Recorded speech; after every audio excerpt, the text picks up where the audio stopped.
Welcome to the fun and mentals of real estate. I'm your host today, Angela Dillmon at Keller Williams Realty Chesterfield, and this is my wealth building partner, Glen Calvin at Gill Mortgage. All right, question of the day is... No, what are we here to do first? Oh, we're here Always. to help you live your dream lifestyle, build wealth, and... Leave legacies that matter. Okay, fantastic. So the question I got for you today is, what do I do if I get in trouble? Ooh, financial trouble. Yes. Right? What do I do if I get in financial trouble and maybe I can't quite make my house payment, or I'm going to start being late on my house payment?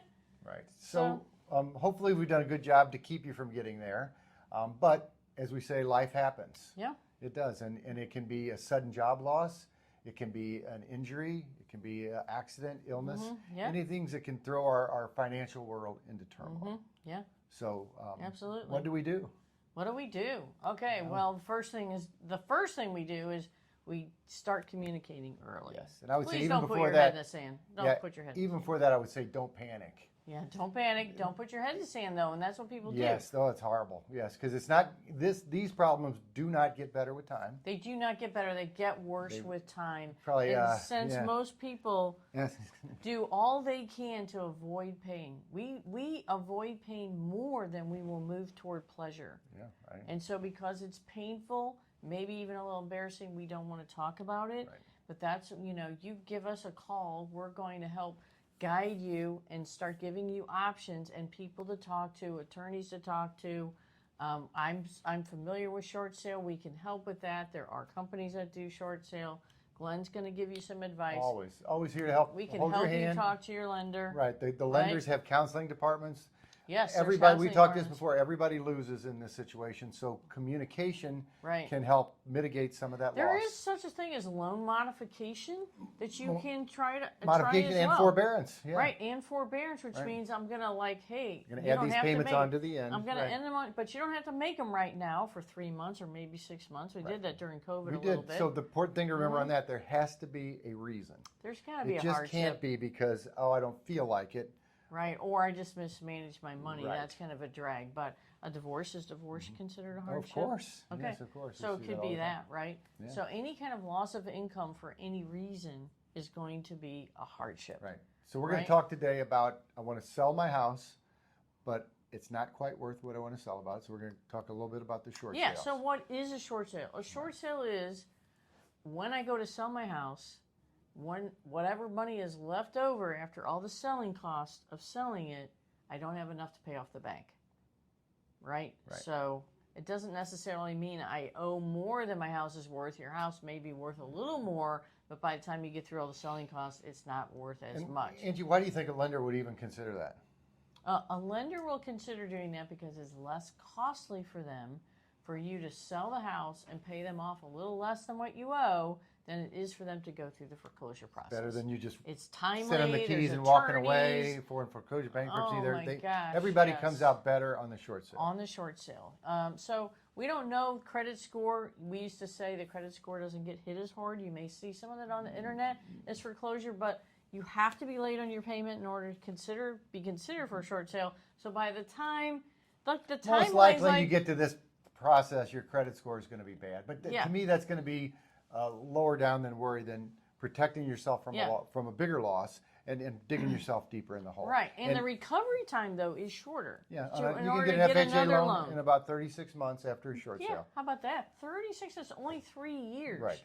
So the recovery time is faster on a short sale than it is on foreclosures. So Angie, you've done this many times. I want you to kind of talk to us about kind of how that process works, and then I can chime in on what the kind of maybe the lender's point of view. And before this, we mentioned attorneys, but I would say, we'll say in the beginning and the end, any of this legal stuff, you need to consult an attorney. We're going to give you advice from our perspective, but always consult an attorney and stuff like that. So the way the process goes is I usually get the call when you're already 2 months behind, or sometimes even 3 and you're facing foreclosure. Right. Short sale takes a long time. It can take 3 months, 6 months, it can take a year. It depends on the lender. So either they're well set up to handle this or they have a very, very small department and it takes forever. Okay, so timeline is not short.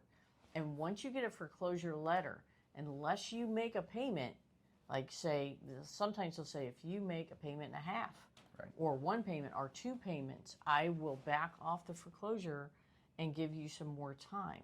So there are options. That's number one.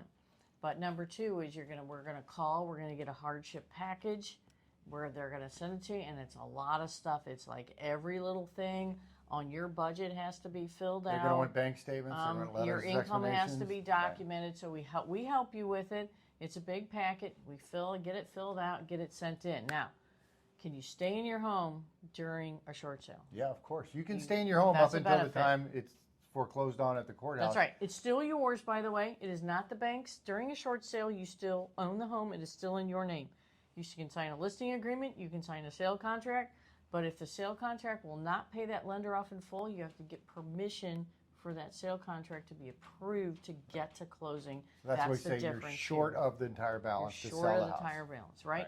So now, lender's going to send out an appraiser. They may send out actually more than one. Sometimes they send out 2 appraisers, and they take an average of them, okay? But if it's FHA, it's usually just 1. So if they come out, appraise your house for $300,000, and I've got an offer for $280,000, they're like, well, wait, the house is worth $300,000. Right now, FHA and VA are bound by certain rules during this more than conventional. Conventional has rules too, but FHA and VAs are a little bit stricter on what they can sell. If you've had it on the market for 30 or 60 days, you can sell it for maybe 70, I think it's 80% of the value of their appraised value.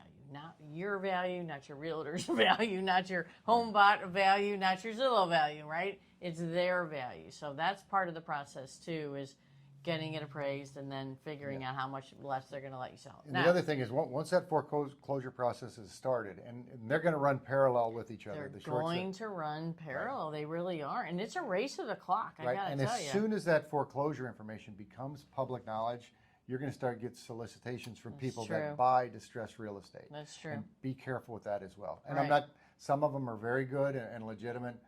Some of them not so much. So just be careful. And when someone does make an offer on your home on a short sale, we have short sale writers for this to the contract, and they say they can walk away at any time until the bank approves the short sale. So you may have a buyer right now that you could start the short sale price process with, and they may disappear. That's okay. You can leave that contract sit with that lender and work your way through while we get another buyer. And because we're talking about short sales, we could just quickly look at, I'm buying a short sale. That's going to be a process too. Yeah. And I'm not going to be exactly sure on what that closing date is. Maybe another podcast. You've got to have a lot of time if you're going to buy one of those, unless it's already been through the process, been through a buyer, and gotten approved by the bank. If you catch a short sale at that spot, then hey, it's going to kind of look like a regular sale. Interesting. A regular sale usually closes in about 30 days, but short sales never close in that amount of time unless they've been all the way through the approval. So the bank's approved it. I've got my contract. Now, getting the bank approval is the hard thing. They always want more. They always want more. You usually go into a system and, golly, you usually end up talking to a different person every time, and they read notes, and it's very frustrating. Yes, it's part of why it's a really long process. They don't always task one person with your short sale, and you end up just going through a system, and that's why it can take a really long time. And again, they don't make money doing this, so I have a lot of people going after it. Now, so we got recovery times better. Right. We can go get another home loan soon. This will affect your credit score, so it may be hard to rent a place, so you better get a backup plan if you decide you're going to do this. I would try for loan modification, but a lot of times banks go either loan modification or short sale, but not both. Right. And that's where you have to really make a decision, and that's where talking to a realtor like myself who's been through short sales, Glenn, who can help and give you advice, and a good attorney, a good bankruptcy attorney as well. Bankruptcies can slow down foreclosures temporarily until they get the house extricated from the bankruptcy and decide that it's not going to be part of it. Then they'll restart the foreclosure process where they left off when you filed it. So there are ways to kind of try to delay a foreclosure while you're trying to sell. But a short sale is a better way to go than a foreclosure every day of the week. So one thing we talked about is I've agreed to my short sale. It worked out. I've got it closed. Now, can they come back to me for debt afterwards? Oh, golly. That's something you really got to be careful with. This is part of the reason why you do want to consult an attorney, probably a good real estate or bankruptcy attorney, because a lot of short sales will have an agreement in there that they will not come back after you really for the difference owned.